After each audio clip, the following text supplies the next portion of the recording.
Alright, I encountered some error here while I was registering this student. He needed some help. He couldn't fund his account with his own Verve card. He uses Verve card. I don't use Verve card. I use MasterCards and Visa cards. Okay, so he tried to fund his account yesterday. He couldn't do it. So he showed me screenshots. His effort. He really tried to do it, but he couldn't do it. Then this morning he asked if I could help. I said, okay, I'm free, send it. Okay, he sent his money to my account, Access Bank, and I used it to fund his account online here. And upon registration, when I came in, I saw 2,500 in his wallet, and you can see here it's negative 17,000 right now.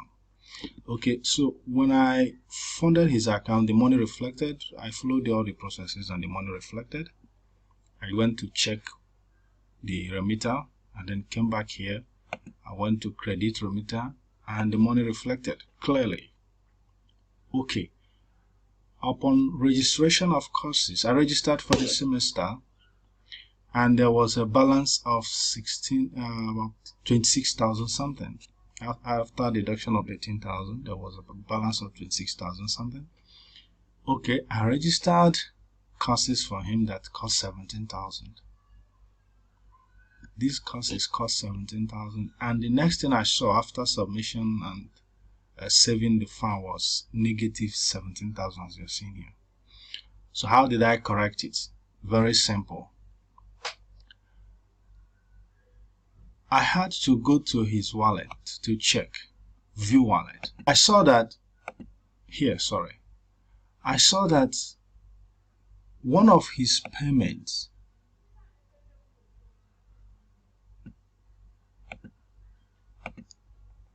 so when I went to view his wallet here, look at that.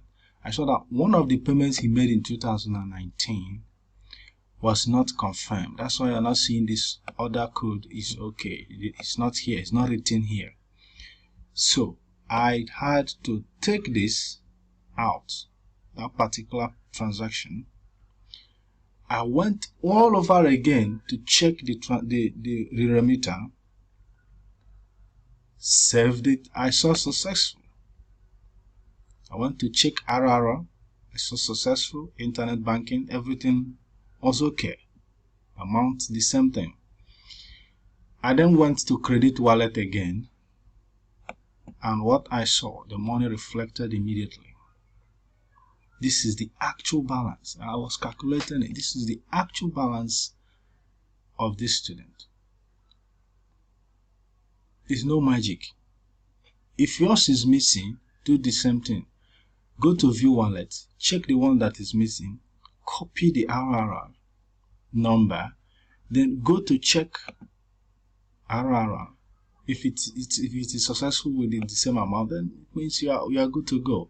Go back to your wallet, view wallet, credits RRR, and you are good to go. The money will come back. That's it. Thank you.